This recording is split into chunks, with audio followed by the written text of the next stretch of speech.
The truth about rapid business growth, the pros, the cons, and the tactics. Follow my video and I'll explain more. Now, our mission is to help small business owners exactly like you.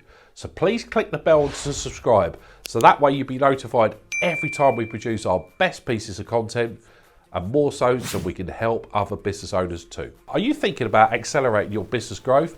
Buckle up. Let's talk about the double-edged sword of entrepreneurship. Most business owners that I speak to, I'd say 2 out of 3, want rapid growth within their business so that it can become more stronger, but more so more profitable. Now, when you are starting off with any type of strategy, please have a plan. Now, I'm not talking about writing a 59,000 page business plan like you'd expect back in the day. I'm saying, what is your plan? Your plan could be on 1 page. Your plan could be on 3 or 4 pages, or it could be a detailed forecast.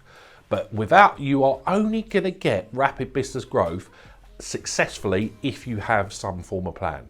Now, I'm not saying spend months on this and never execute, but I'm saying have some form of plan in the first place.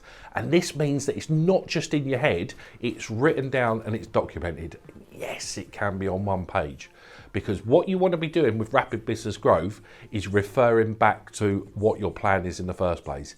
Because when you're in business, it's easy to skew off this way, that way, because it's busy, or you're putting out fires and you could be doing loads of things. But you always want to get back to why. What is the plan, and are you getting closer to your journey? Now, that could be different from all business owners, but largely it's similar. But you want to make sure that you're bringing yourself back to that every single moment. Because every decision, every action, everything that you should do should get you closer towards them. If not, you are failing. What are the benefits of a fast-growing business? Well, you're getting to grow it, so you're seeing increased revenues, you're seeing increased team, you're seeing increased product. It's exciting because you've got all this power, you've got all this enthusiasm where we go, this is building. So I personally, for a rapidly scaling business, I love the excitement of them.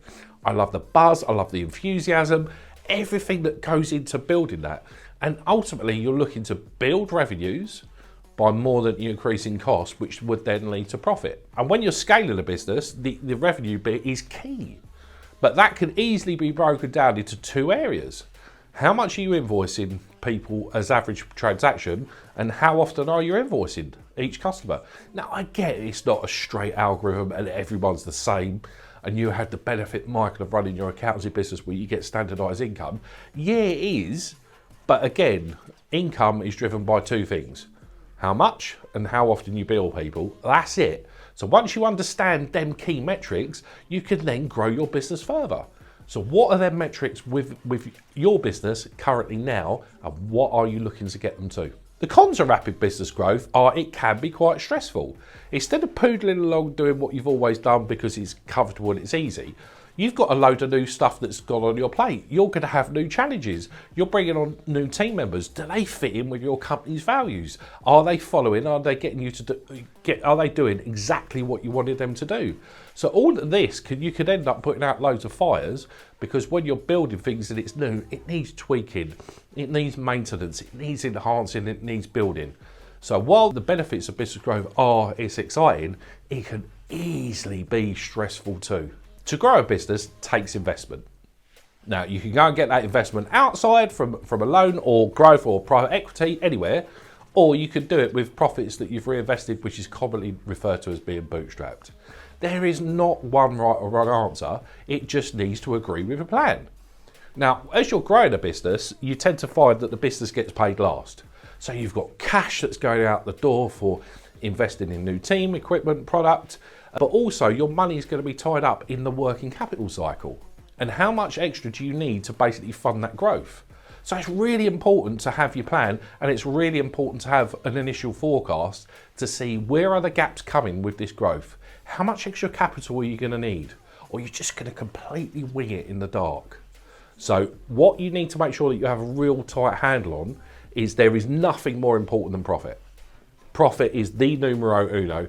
If you haven't got that, you've got serious problems. Close second is cash flow. Because you haven't got the cash to pay your team on time, you haven't got the cash to pay our suppliers on the time, you could potentially lose product and lose team, because if you're not paying them when you say you're going to, there will be mutiny. So make sure that you have cash flow in place and the investment so you could grow sustainably without having to put out more fires and the team that want to put your head on a stake because you have not paid them. I can't emphasize any more about having a plan, but a plan is never ever going to survive battle. And a forecast is immediately out of date when you finished it, but it's something to aim to. You are not shooting in the dark. Now, what you want to make sure that you're doing with your plan is you're comparing each stage that you're going through. Are you on budget? Are you on time? Are your customers wowed? Is everything in that plan happening in the stages that you want to? Not all of it's going to be about finances. Some key things that you're going to measure are going to be non-financial numbers, because let's be honest, the non-financial numbers are where the business is driving and how well it's doing. A non-financial metric that's easy to explain is customer feedback. So if you're growing a business and your customers were raving about you there but it's gone down, you're not doing something right. So you need to find out what needs to be fixed to get them customers raving about you and your product again. You also need to bear in mind what other key non-financial numbers really drive your business. One, that link into your plan, and two, that link into your industry. Because once you understand them and your non-financial numbers, you'll have the keys to give you best chance on being the most successful in your growth strategy. Regular reviews. We all need to review our business on a regular basis. So some people do it quarterly. My preference personally is monthly. Where you have a check-in, you understand what's going well, what's not going well, how do we make it better, are there any further opportunities? And what you need to make sure is them reviews are done where actual action is taken from afterwards. There are so many businesses that just talk and they talk and they talk and nothing happens.